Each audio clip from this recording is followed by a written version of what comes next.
On the feature side, oh my God, there's so many people getting credits. And a lot of times those people aren't doing anything. Right.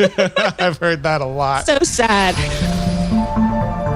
Welcome to the Film Riot podcast. I'm Ryan Conley, and today on the show we have Yolanda Cochran, who is a producer that has worked on films like Point Break, Transcendence, Beautiful Creatures, The Book of Eli, Blindside, and a ton more. And she's currently the VP of TV production at Disney's Freeform. And she's also on the National Board of Directors at the P.G.A. So to say the least, Yolanda is an absolute powerhouse filmmaker that very much knows her stuff. And I was able to connect with Yolanda and talk a bit about her career. She breaks down the different roles of producer, shedding some light on the differences between an executive producer, a producer, an associate producer, and so on. And in the end, we talk a bit about the current pandemic we are all facing right now and its effect and change on the industry. But before we get into all of that, I do want to thank our sponsor, which is MusicBed. MusicBed is a place you can go to get all of your licensed music for your projects. They have different tiers of subscriptions that you can get, anything from if you're just doing personal projects or things on YouTube, all the way up to more higher end projects. And they have a little bit of everything with some really great quality on there. And of course, you can get a 30-day free trial right now. Just go to filmriot.com/podcast, find the episode page for this episode, and you can get a link to that. But now, with all that said, let's jump right into it with Yolanda. I did want to start at the typical place at the beginning on, how you got into the industry. What was the start of your career? It's pretty funny because people ask me all the time, like, oh, what made you want to get into the business, blah, blah, blah. And funny enough, so I grew up in Houston, Texas, a long time ago. And I always say, like, I don't know what I thought about how movies came about, because it never occurred to me, that it's, this whole industry and craft and all these people who are involved in it. And I always say, I just thought they just magically showed up in the movie theater. Like it wasn't even something that even penetrated my brain about someone's making this movie for it to show up here, other than the people on screen, obviously. So I came to California to go to college and get my degree in accounting, but I ended up meeting a bunch of theater arts and film students at USC. And I still didn't really have any designs on the business yet, but I was running around with them making student films and a few plays as well. So I just slowly migrated over. I really loved it. I loved the work, and I did start my career in accounting, but I basically kind of, geared it toward the entertainment industry in the beginning. Yeah. And meanwhile, nights and weekends, I'm running around with all these same folks doing independent film, shorts and features, and just began to love it more and more, and migrated further and further into production by doing it on the outside and also working at companies that are content creators. So that's basically how it happened. That's the short version, because it was over a long period of time. And those indie films that you were running around with, what was your role on those usually? Everything. A many hats role. Yeah. Location manager, PA, craft service, grip, dolphy grip, boom. Yep, sounds about right. I could follow with that. What about your first like few sort of leg-ins to that Hollywood system? Was there something that launched you into that, or was that also a slow burn sort of situation? Interestingly enough, so I actually ended up getting, deeper into like the Hollywood actual studio system much quicker than all of my friends who had gone to film school. And that was because I came in through the finance side. So initially I was not like directly in the film business. I did public accounting and auditing, which is totally something different. Although I was auditing one of my clients was MGM. So right after that, I got recruited for a job at the Walt Disney Studios, and not bad. Yeah. So essentially my job at that point was I was basically doing some and this is going to sound kind of boring, but it was like operational procedural audits of the feature films that were being made. So basically making sure, going out to production and making sure that they were following the studio policies and capturing costs the way they should be, and making sure that we basically knew where they were from a cost standpoint. So I did that for a couple years, and then I actually wanted to do the D.G.A. AD training program, because I really, as I said, I was running around nights and weekends doing production.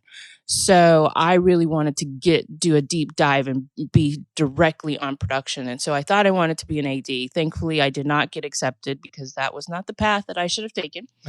And so I ended up leaving Disney after a couple 2-3 years, and I had met all these production accountants and teams that were working directly on feature films. And so I had made enough connections that I could transition to that. So I started freelancing on feature films in production accounting. And I did that for almost 5 years.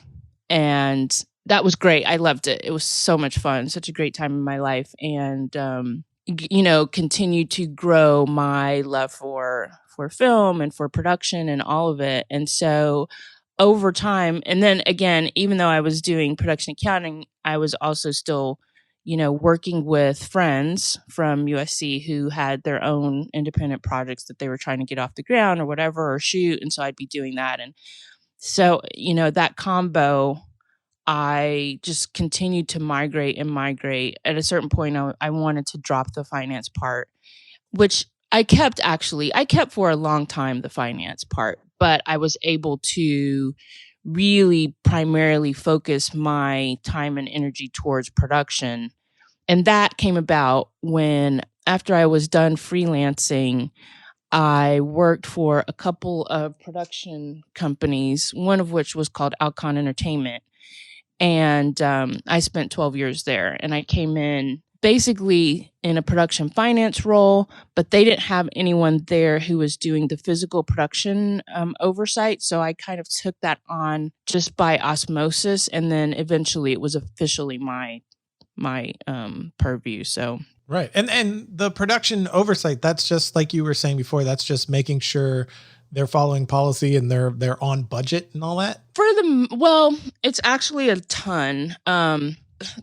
So production executives like myself, and that I've continued to do in different roles, is basically, I always tell people, project management.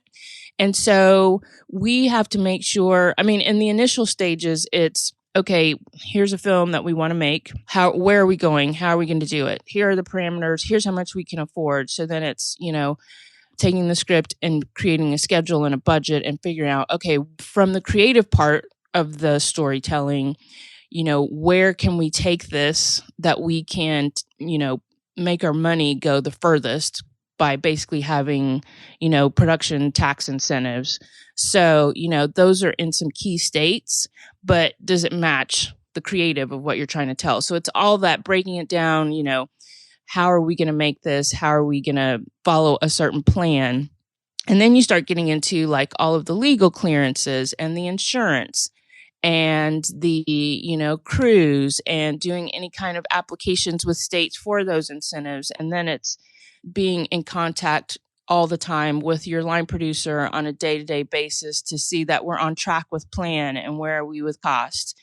And then taking care of all the deliverables once we're done shooting, and where are all the assets, and making sure that we know where everything is for continuity in case we have to come back and do any reshoots or that kind of thing, and getting those assets, stored away for a certain period of time, and then getting rid of them once that's done, and then overseeing post and making sure you're meeting your post schedule. And if you have a heavy visual effects movie, tracking that and making sure you're on schedule with shots and shot delivery. And so, yeah. A lot. A bit of everything. Yeah, a lot. It just seems like that takes a very specific and organized mind. I don't think I could do that. Yeah, ever. it's funny. It's a definite personality type. Like, we all know and recognize each other. It's like, oh yeah, I see you're the kind of person that can do that. Yeah, exactly. And now you've moved into, you're currently VP of TV production at Disney's Freeform, right? That's correct. Yeah. What does that entail exactly? So that's basically the same kinds of things that I just described. One thing I didn't mention was making sure we're in compliance with guild and union regulations and, reporting and all that stuff. There's a lot of stuff that you have to make sure that the guilds and unions are receiving, over the course of the shooting, and making sure you're set up properly in the beginning. So there's a lot of that. And on the TV side, it's interesting because it took me a good bit of time to get into the TV side of things, but it's not so different than features from an oversight perspective. It's just the budgeting framework is different. So tracking that is a little bit different, and it's a quicker pace, obviously, than features. So sure, that rhythm. And what I did find out, which was really fascinating for me, is I was basically 20 years on feature, and in television, the main difference, which I was always like, why, what is it that's so different or that's so hard that I'm not going to be able to do television? And the answer was nothing. But the biggest difference I found was that on the television side, it is entirely a writer's game. Like the directors are kind of like, they're people for hire. Like you're there, you're in and you're out. They, depending on who it is, can have a certain amount of input on how things are going to go, but it's definitely the writer producers who really make those determinations, which is like 180 from the feature side. Feature side, like I actually feel really bad because writers are completely cut out of the process. Once it's basically going, that's it. Like, right. The writers are maybe invited to set if they're lucky. I mean, you're actually kind of required to invite them, but yeah, it doesn't happen much that they're at set for very long. And unless you have a problem production and you're needing your writer to come in and do some rewrites, et cetera, et cetera. So is that just like a budget thing for the most part? Like, you'd have to be paying them throughout the process. So it's easier just not happen? Why does that happen, do you think? Because to me, it was I'm a director myself, and I just feel like I do write, but if I had a writer on the project, I would want them there if I could. So that's always perplexing to me a bit. It is. And I feel the same, because to me, like, so much is about storytelling and so much is about the story that you have to get that right. Yeah. And certainly on the feature side, that the director's vision is much more a part and parcel to the project itself. Like how that one particular feature is going to come across is pretty much in the hands of the director, especially if you're not doing any rewrites. So right. That vision is really from there, as opposed to on the TV side, you're telling a story week to week. And you're pretty much within the same locations for the most part. Not much is changing about the world around those characters. It's all about following these characters. So that's much more focused on, story and those writers. So I get it. And so when I got into television, I was like, I love it. I love it because it's writer focused. And I think I'm more biased toward that direction. And then I started thinking about it. I was like, why do they cut? Why do they completely just diss writers on the feature side and cut them out of the process of shooting? And then when I thought about it, I was like, it can probably introduce some problems if you did have your writer sitting on set every day with a director, and that writer potentially frequently having a different vision than the director of how things should go. That's going to just be a recipe for conflict all the time, and not having, a singular vision for how it's going to go. Gotcha. So it's kind of removing that potential bias of, the writer who wrote the thing, seeing it how they saw it. Yeah, sure. Sense. Because because JD and I have written, my husband and I have written stuff before, and you write stuff and you have like a real vision in your head. Yeah. When you're writing of what this looks like and how the characters are going to, how they're going to even down to certain lines or whatever, like you can hear it in your head, or you have this vision in your mind of how something is going to go. And a lot of times magic happens because it doesn't go how you have that vision in your head, but it's something better or greater or just like completely different. But the writer is so close to that material that, when you're sitting, and I've actually seen it happen too. We did a film actually for Freeform where it just so happened she was this was a first time film of hers being made, and she had started out as an assistant to one of the producers on the movie.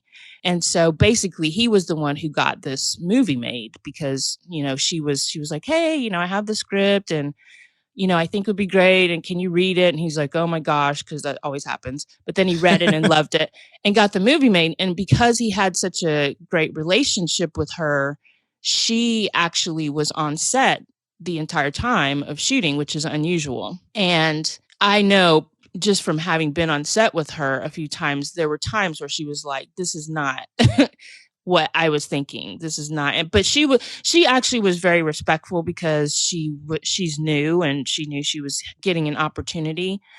But I could definitely tell that she had certain angst about how certain things were going and being shot, and like it not matching what she envisioned. And you're like, when you write something, you're so close to it. It's like your baby. So yeah, yeah, it makes a lot of sense. Do you see, it kind of popped into my head. I was wondering when you were talking about the difference between television and film, do you see things shifting a lot more during production as far as, TV, like you said, is the writer's arena and film is the director's? Do you see the writers sort of making more rewrites in TV as they go than you see that happening in film, or is that kind of similar? Not really, because all of that happens typically before you're shooting on the TV side. And basically because of how the writing is set up and structured in episodic television, all of that stuff gets worked out before you're shooting. And there's a lot of drafts. There's drafts with the writer's room, and they all, go through it a lot before they're even presenting something to the studio. And then the studio sees it and gives notes. And then that has another draft. And then the network sees it and gives notes, and that has another draft. And so and on and on. And on and on. So yeah, so it's like by the time you're actually shooting a episode, there's very little revision at that point. It's kind of like a commercial. It's like everything's been written off on. Don't touch it. Yeah, exactly. Yeah. What about the development process? Are you pretty heavily involved in that? Not at all. Oh, really? Not at all. So it's once like the wheels are turning is when you jump in. Yeah, it's actually when so on the feature side, I would get involved at the point where the development had gone pretty far, and basically they were at a point where they were like, "We think we're ready to go. Like, we think we want to make this, and let's explore if we can." Yeah. So at that point, the development pretty much is done. There would frequently be times where like, okay, well, we want to get, a rewrite or a polish in, but we'd already start, doing the game plan. Gotcha. And saying, okay, let's schedule it. Let's budget it. Let's see. And then that also would inform, to a degree, that would inform some of the development, because if there were things that were outside of what, the box that we needed to play in, like, okay, we can't, we can't do this battle scene or whatever because it's going to cost too much. Okay, what can we do with it? Like, what can we do to accomplish the same thing from a storytelling perspective and be able to make it from a production perspective? Right. And from a budget standpoint, how is that usually landed on? Is it, here's the project, what it is, and we're not going to make it for more than this? Or is it more figuring out what the project needs and then going from there? So it's specific project by project. And what they would do is basically do comps. Oh, this is an action movie, or it's a family drama, or it's a comedy. And basically on my side of things, I could, get an idea from below the line perspective about how much that would cost. And so they take a look at, similar type movies and see what the potential box office would be. And then we do an exercise. All of our films were financed differently, depending upon the project, depending upon where we shot it, and so on and so forth. But basically, sometimes we would pre-sell the foreign territories, and then we'd also get tax incentives from the state. So we'd say, okay, here's roughly our budget that we're thinking. Here's what we think we can get out of foreign. Here's how much we think we can get in production tax incentive. Here's what we think our box office is going to be. And, you basically back into that number and, obviously want to be at a profitable standpoint. So like that budget number would need to be something that would be at a certain level that would still allow us to be profitable on the film. Right. It's so incredible to me because it is like a moving target. There's just such yes, like an totally. art. There's totally. such an art to me to the job that you all do.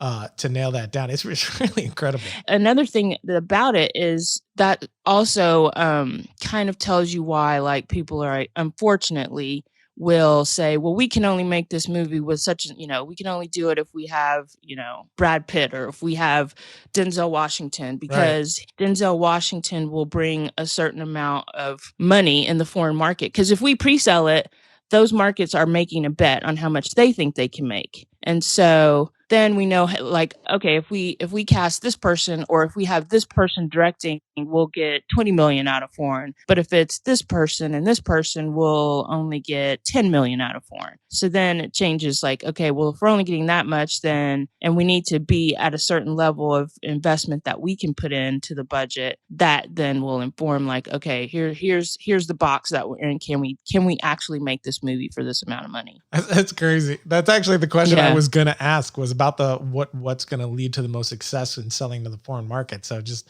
pretty much the same thing as here, the actors and just who's involved. Yeah. That's really interesting. There is a lot and they're making bets based off of what those pieces of talent have done before and like what their prior movies have done, in their territories. They're like, oh, if it is Brad Pitt or someone like that, the last movie we had of him in Spain or whatever made this, this amount of money. So we can project, and it's this genre with this person, we can reasonably expect we're going to make X amount of dollars. So we're willing to pre-buy the rights to it for whatever number. Yeah. So it's just comps and educated guesses all the way around then. Yep, exactly. And a lot of times those guesses are wrong.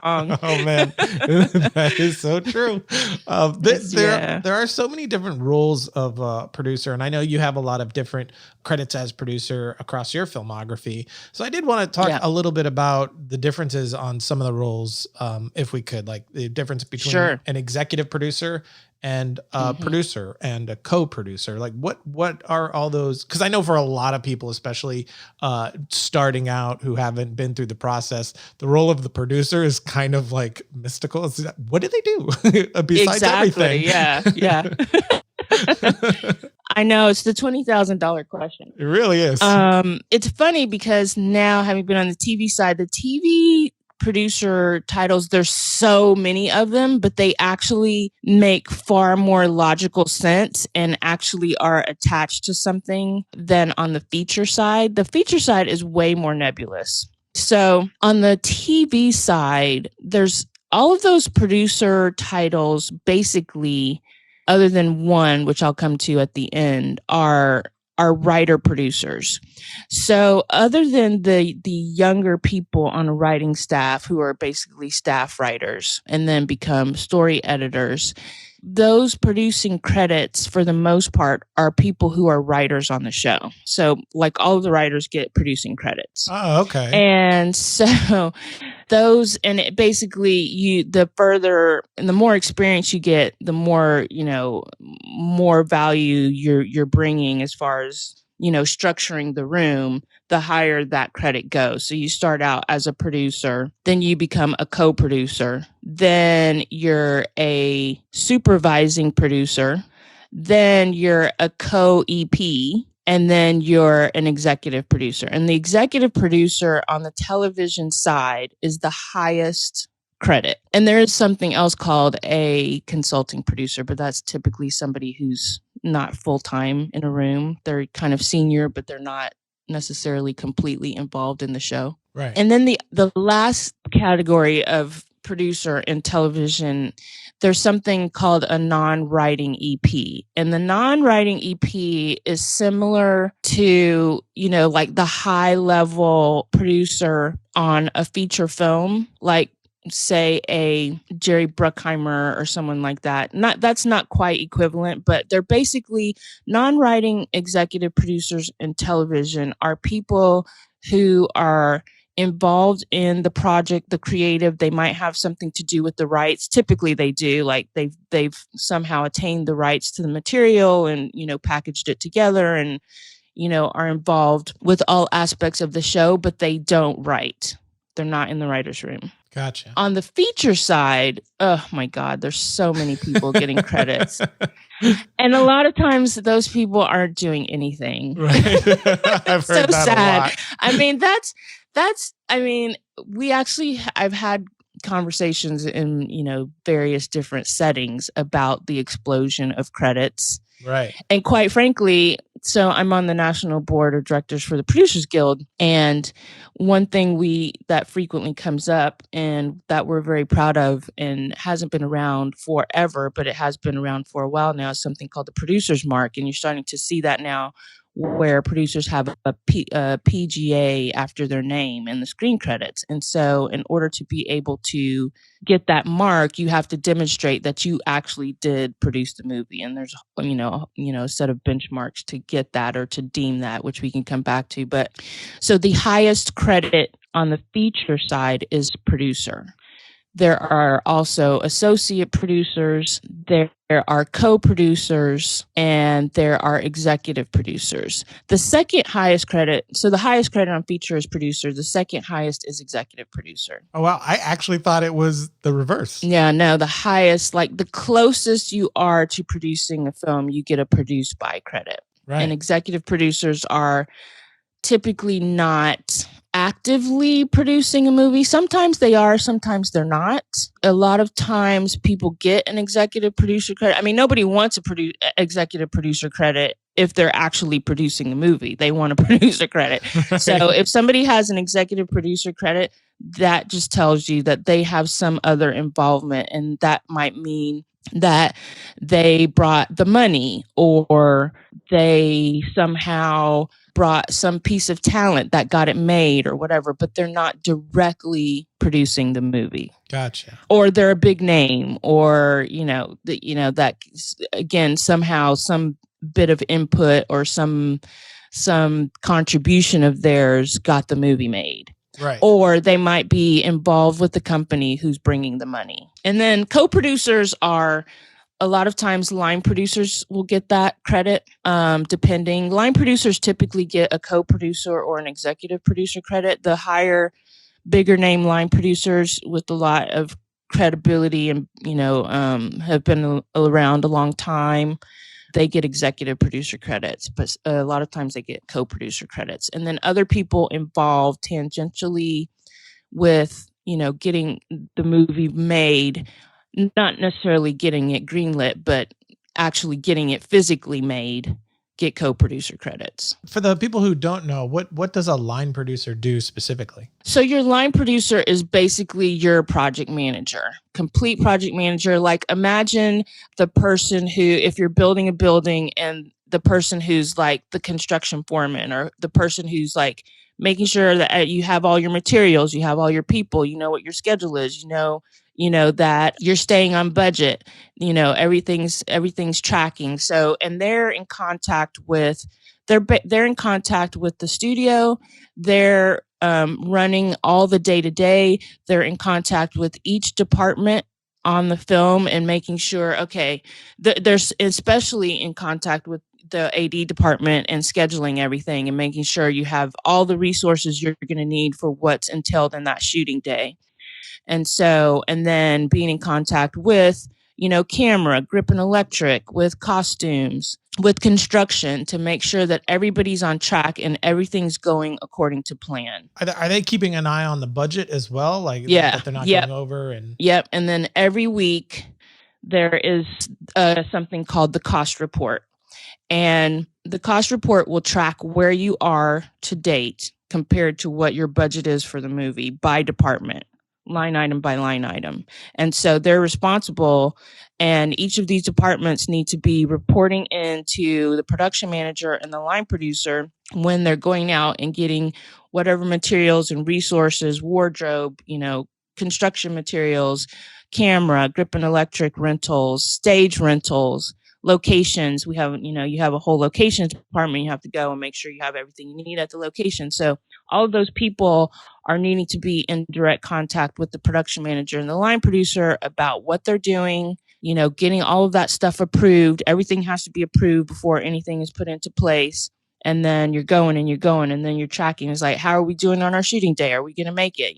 Every day is like, are we going to make the day? Are we going to make the day? Man, I can tell you, to me, like that's the one big difference too between features and television. Like that stress of making the day is so much more heightened on the feature side to me than on the television side. Really? Yeah. Yeah. What do you think that is? It's just such a, it's so much more contained, and it's such a features, you get like one shot.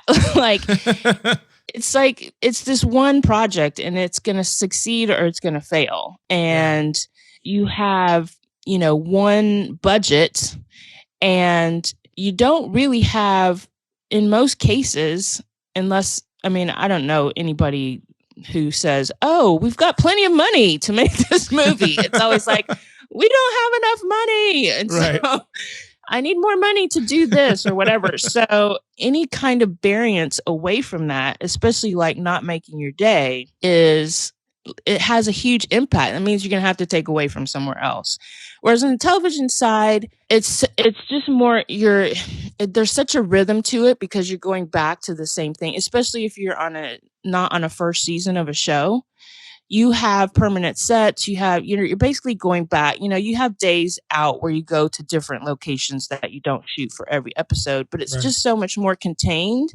And you have a long season, and you don't want to get too far off track because you don't want to have to be taking away from future episodes because now, you went so far over on, one or the other of an earlier episode, but you just have a lot more kind of like leeway to make things up. That's interesting. So for a series, is there a finite budget for the series as a whole? And then does that even break down to budgets specifically per episode? So that basically there is a total budget for the season, but that's based on, we come up with one episodic budget and then however many episodes for the season. So if it's, call it, $3 million an episode for a 10 episode order, then it's a $30 million season. Gotcha. And so basically you've got to hit that number ultimately by the end of the season. But you don't really track it that way. We track it by episode. And so you come up with an episodic budget that you say, okay, this is what every episode should cost. But then once you have the script for a particular episode, that episode itself gets budgeted, and you compare it against what your episodic budget is. And sometimes it's over, sometimes it's under.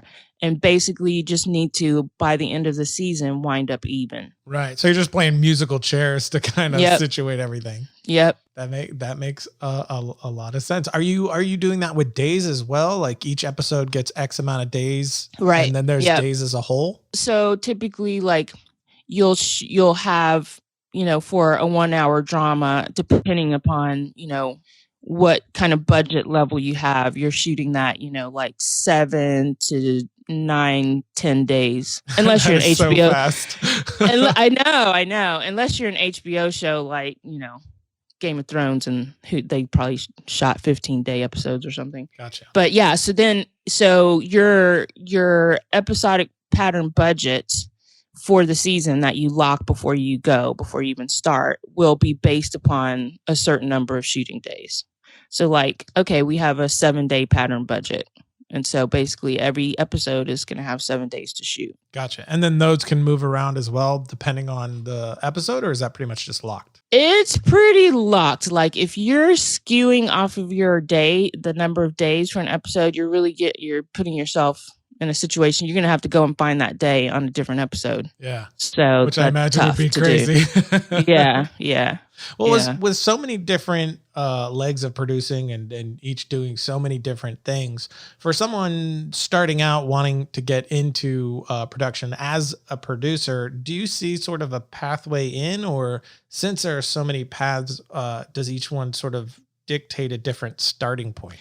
That's a great question, actually. So many people have come into it different ways, but one thing that I have of late found frustrating, and it's only frustrating to me because I didn't know this earlier in my career, like I did it the hard way, is a lot of producers who, even big producers, started out as assistants to other producers or directors. And if you're good, and if you're lucky, and if you're with somebody who is successful, a lot of times they will bring you along and make you one of their partner producers. Right.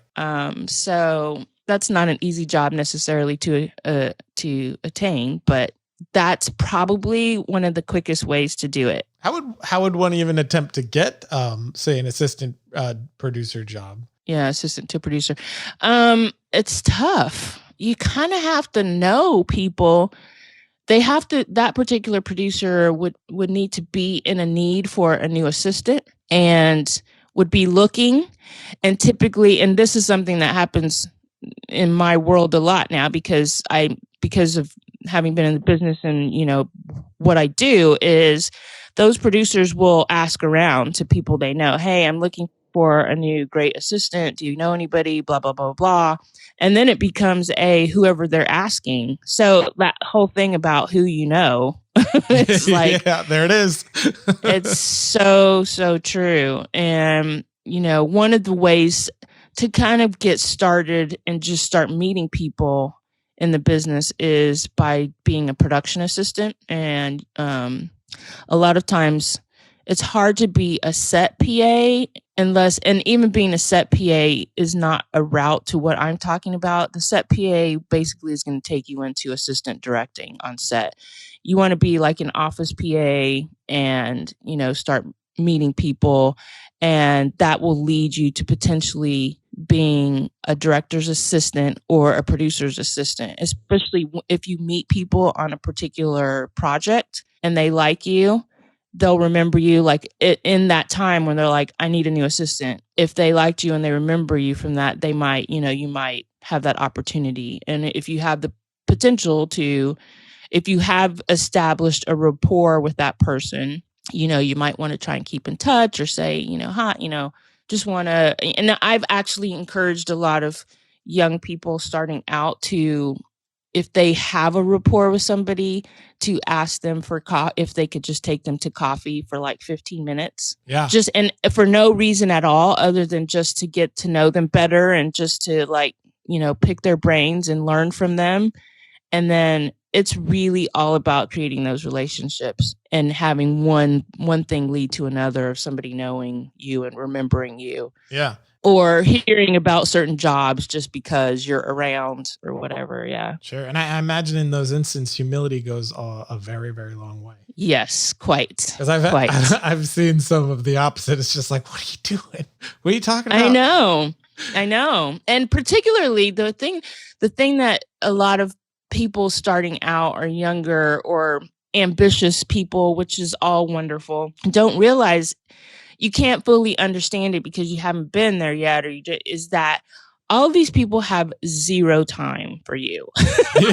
Yeah. Have zero time for you. So if you have the opportunity and, someone's gracious enough to grant you some of their time, like half an hour of someone like that's time is like gold. Like, yeah. It's like you're being given a gift, and people who don't understand that are really making a huge mistake. Like, I've heard stories or been, on the receiving end of people given an opportunity of time and then being like, hey, actually, can we reschedule? Or, oh, sorry, or showing up late, or, anything like that. It's like, no. Yeah. You basically, if this person ever says that they're going to give you some time, like, you're going to rearrange your entire life. Whatever you need. To whatever that designated time is that you put aside, whatever. Yeah. You had a surgery plan for that particular time, get it rescheduled. Like, it's like, that's a huge thing.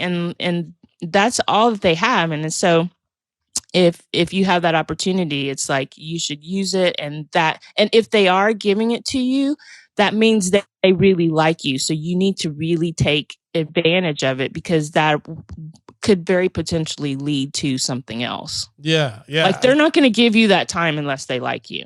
Yeah, that's a great point. And I just think it's crazy how many people I've noticed don't recognize the fact of how valuable someone's time is, especially because, I'm sure people like, yourself and other producers, I know how you're all pulled in so many different directions every single day from, the start to the end of your day. Plus you're trying to make time for your family. So exactly, every additional second, which doesn't happen. Yeah, exactly. So that's like time that's being taken away from your family to give to this person. And I just think people need to think in those terms a lot more. And I think that would help those who don't, appreciate and understand what gift they're being given. Yeah, exactly. Another thing I wanted to talk about was, because the obvious state of that we're in right now with the coronavirus, COVID-19, and how things are switching and shutting down. And I kind of wanted to get your take on that.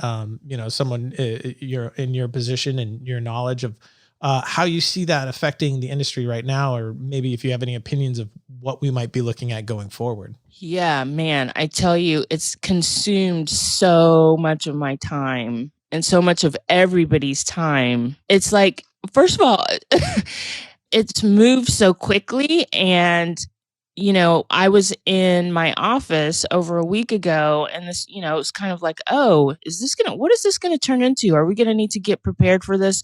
And it's so funny because I think in the trades, they ran something like, I think the show was Chicago Fire or something, a show that was shooting in Chicago. And then it hit deadline that they had wrapped the show, but then they found out somebody involved with the show had the virus, and it turned into this huge news story. And everybody was like, oh, well, that's terrible. But then nothing had happened yet. And then within days, the entire, town shut down. Like, everybody, right. all the shows have shut down. It's crazy. Yeah. It feels like within a week, a year ago, you know what I mean? Yeah. It's like every day is a month right now. It's just insane. Exactly. And we were, as it was happening, like one day to the next, we were like, this feels like a movie. Yeah. Yeah. We're living like a sci-fi movie. 100%. Exactly. Yeah. And so it just moved so fast. And so every studio is dealing with the same thing. I mean, because it's a humongous undertaking even to shut down and say, okay, we're not shooting. Like, okay, what does that mean? First off, if you're in the middle of shooting, you're in the middle of shooting. Like, you've got all these people there. You've got, you've got sets, you've got props, you've got, all these things, all this effort has come together to shoot something. And now it's like, okay, so we need to close shop, but for how long? And what does that mean? Does that mean we need to return everything because you've got, equipment out, you've got trucks and vehicles and all this stuff, and it's out on rental, and we don't know how long we're going to be out. And so it was just a massive undertaking to figure all of that out. And then it's been, just the human aspect of it, of everybody, not knowing what to expect. This is everyone's livelihood. Yeah. So that's crazy. Everybody's afraid. It's also a health crisis. So everybody's afraid about that. And yeah, it's just been really bizarre. And so bizarre. Every studio, I mean, I tell you, every day, it's continued to be how do we work through this? Because, it's needing to consult with, here in California, the governor and local officials, have designated certain things about you cannot have a gathering of a certain number of people, et cetera, et cetera. So Yeah. we have to we have to comply with, what's being done by, legal authority. And then we have to try and think, well, okay, when can we come back? And try and plan for how do we pull this back together for our seasons, et cetera, when we do get to come back. And conversations that we've had across, and particularly at Walt Disney, because Walt Disney now is a huge television organization after, the merger with Fox. So there's so many different, there's ABC, there is, FX, there's Freeform, there's Disney Channel. So there's all these different television studios, and each of us had multiple series, and each of them were at different stages of production. Right. One series may have been on the second episode out of 20. Another one might have been on the 16th episode of 18. Another one might have been right in the middle of their season. And, you have certain people, as far as an actor standpoint, booked or not booked. And then you have directors booked for future episodes. And now all of those dates are up in the air. So it's been really, really kind of daunting to try and manage. How does that work when you have talent or director booked for a certain date, and now we're in what we're in now? Is it still having to pay those, or does that go on hold? Because that would just balloon the budget, right?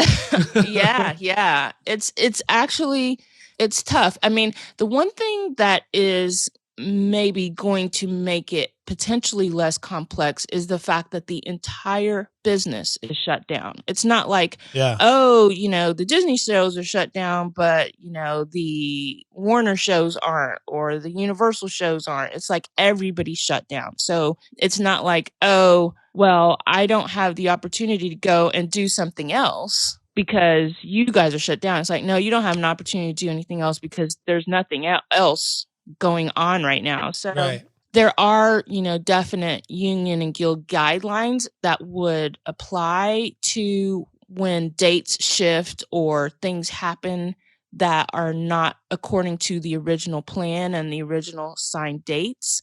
But this is such an unusual situation that those guidelines and rules are things that are, things that would be up for discussion. Yeah.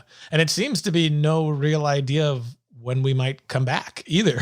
Yeah, everybody's trying to figure it out. I mean, everybody's trying to project, and we get different guidelines from the state, and different, not everybody's shooting in California or New York, or, some people are shooting in Louisiana, some people are shooting in Georgia, and those states, right, for the time being, there's no official designation about gatherings of people, but all of the studios and television networks and so forth, they've all shut down their productions out of, paying attention basically to the health risk. Yeah. And it's just so crazy. Like if you would have told me January 1 that we would be here, at the end of March, I would have called you a crazy conspiracy theorist. I know. Like that will never happen, ever. At the beginning of March. I mean, totally. Actually, yes. 100%. Yes. It's like, of course the world's not going to just stop. Exactly. Everybody was ready to go to South by Southwest. Yeah. Everybody's ready to go. Like we just launched a show called Motherland, and we were going to premiere the show at South by Southwest. Yeah, it's just crazy how many avenues are so harshly affected. And once you uncover a new one, you're like, oh my God, I didn't even think about that. Another one pops up and you're like, I didn't think about that either. And it's just this domino effect. It's really crazy. Do you see from your standpoint, which is kind of a harsh question. So if you're like, I don't know, that's great. But do you see like any specific, this will change for sure once we come back? Or is it so unprecedented that it's just a, step at a time situation?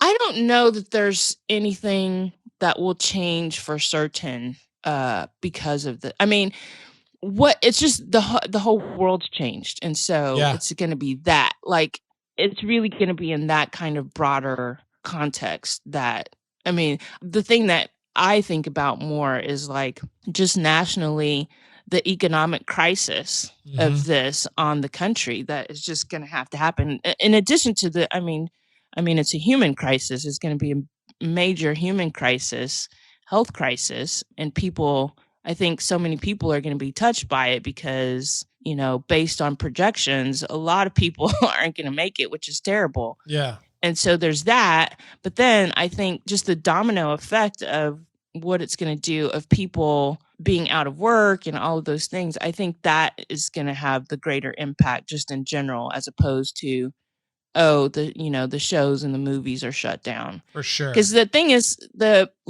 all the production's going to come back when there could be shows that don't make it. I actually am aware of a show that isn't ours, but a show that got a shorter order because it was closer to the end of its season anyway. So they just decided not to do the last few episodes. There might be shows that don't go for it. The crazy thing is this was supposed to be pilot season. And there were a ton of pilots that were getting ready to go, like at different stages. Some were like in planning, some were about to start shooting, some had started shooting. So I'm actually interested and don't know the answer to what's going to happen to all of those pilots, because potentially, maybe some of them don't end up happening, or I don't know, Yeah, that's actually another, rock turn for me of, oh yeah, didn't think of that. Yeah. It's just crazy how that I feel like that I say that like every day, every other day. But it is, at least to me, how people have reacted and come together has been hopeful for me. Yes, totally. The unity that seemed, and it usually does. The unity that comes from any kind of crisis usually is always, one of the biggest hopes for me. And I always can't help myself but think of the Mr. Rogers quote of "Look for the helpers," and that always is a nice glimmer of hope as well, because there's just always those putting themselves in front of harm's way for the many, which is always just so incredible to see. Yeah, and I heard some stories recently. I can't remember who said it, but there's like, a ton of construction workers in the industry, and IATSE have volunteered to like help build, like, because the hospitals will probably be, overwhelmed with patients, and like, in New York and in other places where they're starting to build like outside facilities to, house, beds and stuff like that. I've heard of like construction people, volunteering to do that kind of work to build stuff like that. So it's really great. Like, That's awesome. It's just what you're saying. Yeah. That is definitely the thing that I keep, because you just get all this news nonstop and it's all doom and gloom and grim. And because you're trying to stay up to date with what's going on. Because I got kids and we have family and we're, you want to stay informed. But that constant, I've noticed for me personally, that constant diet of that was really affecting, me mentally. So I was, looking more at the, thinking again, that quote, the helpers, and what you just said and stuff like that. And that really, it kind of calms me down of like, this is horrible and it's going to be that way. And we're going to get through it and it's going to be okay. And, people are coming together, and that stuff really does help, continue on without that dark looming constant cloud. Because I keep saying it constantly, is just that the mental health is something we need to keep in mind. The mental health is huge. Yeah, it's huge. Yeah, especially for everybody. Because thankfully I'm blessed to not deal with any real anxiety or depression on a normal basis. That unfortunately some folks do carry that, and it just keeps me thinking on people who deal with that. Yes. Now they have this added difficulty of not only the situation but being locked into their house, and some people live alone, and exactly that's been on my mind a lot too. So but I think a lot of the stuff that you've been seeing artists do, and different celebrities, and just YouTubers or whatever, just putting out certain things, doing live events, live like that. It just seems like even though we're all kind of like forced into our respective corners, their technology has allowed us all to kind of come technology together. Yes, thank God for the technology. I've done one virtual cocktail party with friends. That's awesome. I've heard other people doing that, and and so thank God for technology. It's interesting because I talk about how FaceTime is really makes such a huge difference of, talking to family members. It's a whole different experience to be able to actually see a person Yeah. when you're talking to them as opposed to just talking to them. There's just something, I don't know, like, because I have traveled a lot in my job.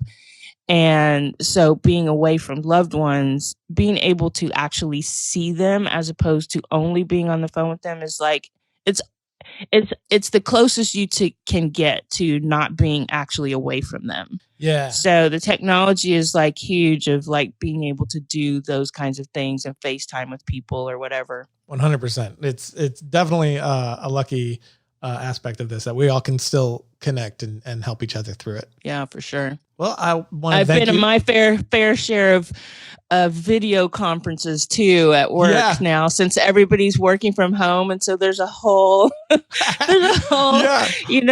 a whole talk about. Actually, someone just sent me the most hilarious little quick funny short about the video conferencing, which I'll send to you after we get off the phone. It's hilarious, but it's like we're all now joking with each other about because it's a daily video conference that I have with folks at work because we're all working from home, and it's just comedy of like, okay, you got to make sure you're not you didn't just roll out of bed, or everybody's seeing like your junky house, or somebody's kids screaming in the back and like, oh, they forgot to put their thing on mute when they're not talking, or it's just like it's crazy, or someone's bandwidth is terrible and they keep like their feed is stuttering, and so it's like, oh my god, it's like it's straight comedy every day. There was this there was this viral video going around where somebody forgot that they were on it and went to the bathroom. It's this huge conference of like 10 people. Oh my god, that is mortifying. I know. I was saying to JD, I was like, oh my god, somebody didn't, because usually there's like a moderator who can turn that mic off, like can mute that person. Right. And I was like, oh my god, they didn't mute them. It was video, like they could see them. Oh no, yeah. And you can see everybody trying to like, what do we do? Oh my god, that's so terrible. It's funny though, because I'm actually in Dallas. I'm not in LA, and I'm currently in a pitching phase, and I'm getting more meetings now than I did before, because now it's a level playing field. It's everybody's a Skype call or a Zoom call. Exactly. So now all of a sudden, all these meetings that I've been waiting to see when they would schedule are like, I'm getting emails every other day, and here's a new one. And I was like, oh, well, I mean, that's one. It's very interesting that it's like now that it's all. I'm curious if people will do. Actually, it's a question for you. Do you think you'll do more sort of remote meetings instead of in-person? I think meetings? so. I think that's going to happen because, and I've said that amongst some colleagues and friends, that everybody's getting so like, this is forcing everybody to go so uber digital, and people adopt technology fairly quickly, except for people who don't like technology or maybe older and get confused. But once you start adapting the technology, it's hard to go backwards. Yeah. And so I think because so many people are being forced into needing to do so many things digitally right now, and because we're going to do it for quite a while, the foreseeable future anyway, I think it's going to be a thing where now, out of convenience, people are going to be like, if you can't do something, it's like, well, let's just do it. Let's just Zoom. Let's just do the Zoom or whatever. Yeah. And could even potentially get to a place where they prefer it. I got to tell you, doing generals through a video chat is the best, because every time I go out to LA, you have all the meetings booked, and there's at least one meeting that has to be canceled because I just can't. It's an hour to get 3 miles. Yes, so it's exactly. It's so tough to wrangle. So doing it all on video is like, this is the best, and it takes a lot of the nerves out of it too, because you're kind of in home turf. Right? Yeah, totally. That's the kind of thing that is the reason why I was saying to some friends, I'm like, the world is changed forever. Like everything's going to be so digital. It's like crazy. Yeah. So that's it for today, and a huge thank you to Yolanda for taking the time to chat with us. Like we said in the episode, time is our most precious commodity. So again, I want to thank her for coming on and giving some of her time to us today. This episode was produced by Ron Dawson, was edited by Emily Connolly. And if you dug this episode and our past episodes, go and give us a review and subscribe on iTunes. That definitely does help us out quite a bit. Of course, you can find me online at twitter.com/Ryan_Conley. And until next time, don't forget to write, shoot, edit, repeat.